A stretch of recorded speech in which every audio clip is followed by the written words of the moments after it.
Morning kabagyan. Musta nga yung manain? Itong araw na ito, ang vlog natin ay gagawa tayo ng isang exotic na ulam.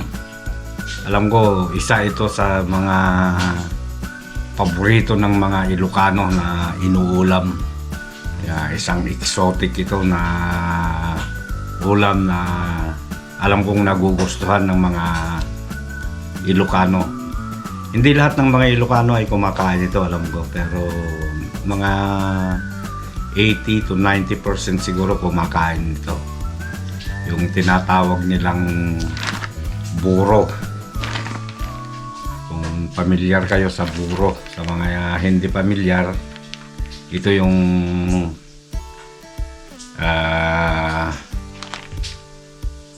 isda na papanisin mo sa nakasama ang kanin. Ipapakita ko sa inyo kung paano gagawin ito. Hindi ka agad inuulam to, mga isang linggo bago ulamin. Okay, mga kapagyan, ihanda tayo nga rod dahil ito'y aramidin tayong buro ita. Una kabagyan, magsasaing muna tayo. Gagawa tayo ng yung pinakakanin niya na ihahalo natin sa isda. Pero kailangan ang luto nito ay medyo mamasa-masa. Hindi siya yung talagang parang yung kanin na kakainin natin. Medyo malabsa ang pagkakaluto.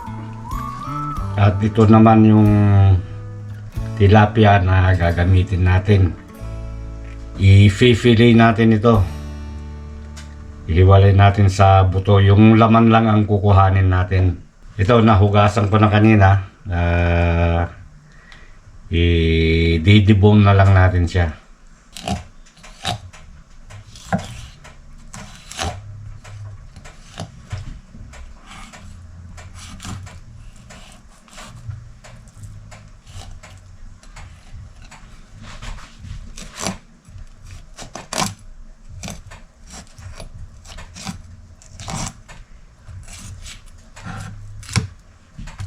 Ato'y panagburo kabagyan na sursurok lang makiniinang ko.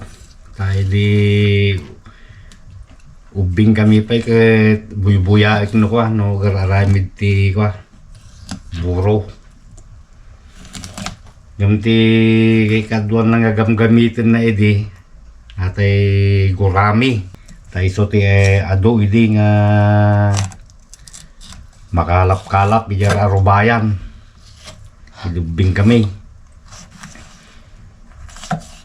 So ti araramidin lang nga buro no kwa. Alis ito nga maburo ka na aja tababatit ko na naidin hinang ko.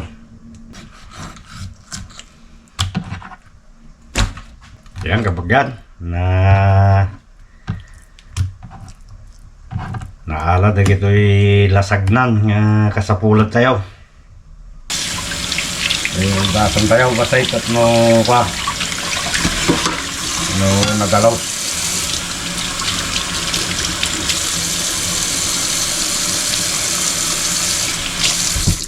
Yan kapagyan, ugasan ay malpas tayo nga ugasan kapagyan, medyo iwa-iwain tayo. Sa gabasit Stawi no mayat ki pang nakai salah-salang sang na wano pa naka ihalo-halo na jay kwa napoy sa tayo to igarapong damdama. Tapos kanda ti asin na kapag yan asinan tayo lamoy Medyo ikaadute labasit at no mayakti ko na. Ang panglaban natin ko dato, panglaban natin mikrobyo ano ang igrisin. Okay. Este lang kasimple kabagyan tayo na. Proseso na. At ayun kapag yan, nakasagana na ito ikwan. Aramitin tayo nga ikwan, buron. Na naluto atin yung napoy na yung gamitin tayo. Yung ang pagkaluto medyo malabsa. Pero alanganing linugaw naman, hindi naman siya hindi naman siya lugaw, medyo mabasa-basa lang ang pagkaluto.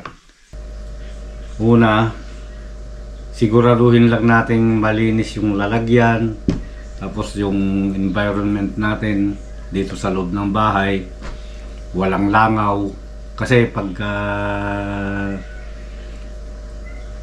naanuhan ng langaw to, nadapuhan ng langaw o ano, baka may posibilidad na baka magkaroon siya ng uod. Kaya kung gagawa tayo nito, siguraduhin natin walang langaw. Ito, umpisan na natin. Lagyan na natin tong maglagay na tayo ng isda. Ayan. Tapos kanin.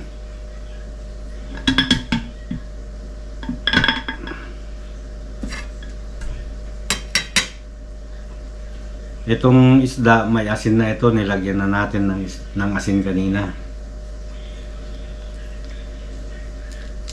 Tapos ito, kanin.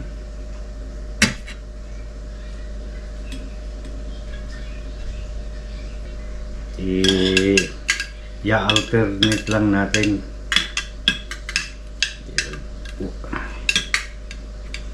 ng paglalagay isda, tapos itong kanin, ganun lang. Alam nyo kabagyan, ang pinakamasarap ditong asawa nito, yung mga nilagang gulay, nilagang talong, ganyan, nilagang talbos ng kamote.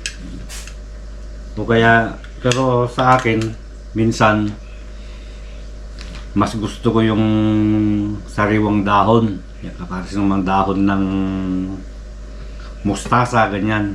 Yun ang gustong gusto kong sinasawsaw dito. Mustasa, yung dahon ng mustasa. Ayan, kapag yan, ilagay na natin lahat dito sa garapon. Ngayon, medyo siksikin natin siya. Makompress. Parehas din naman yan. Siksik at saka compress. Parehas lang yun kapag yan. In English lang.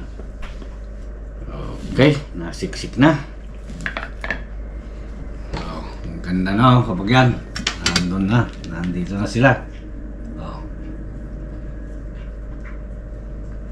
Ngayon, ang ginagawa ko dito, pagka ilagay ko na lahat, medyo dinadagdagan ko pa ng konting asin dito sa ibabaw. Ilalagyan ko pa ng konting asin dito sa ibabaw.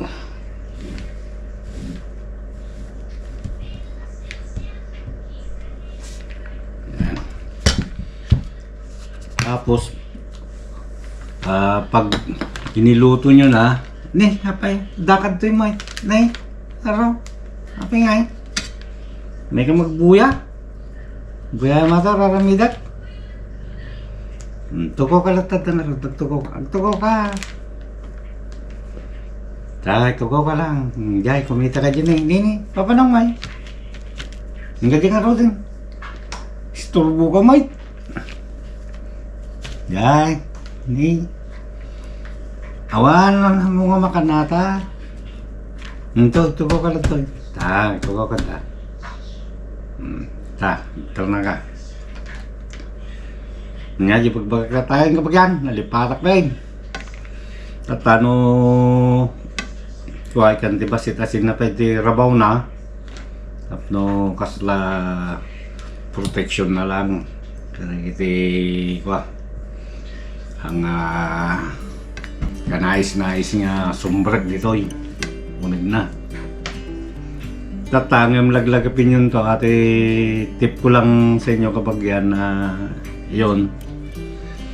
Pag niluto mo na, kailangan medyo alalayan mo na lang yung dagdag mo ng asin kasi baka mamaya kumalat siya.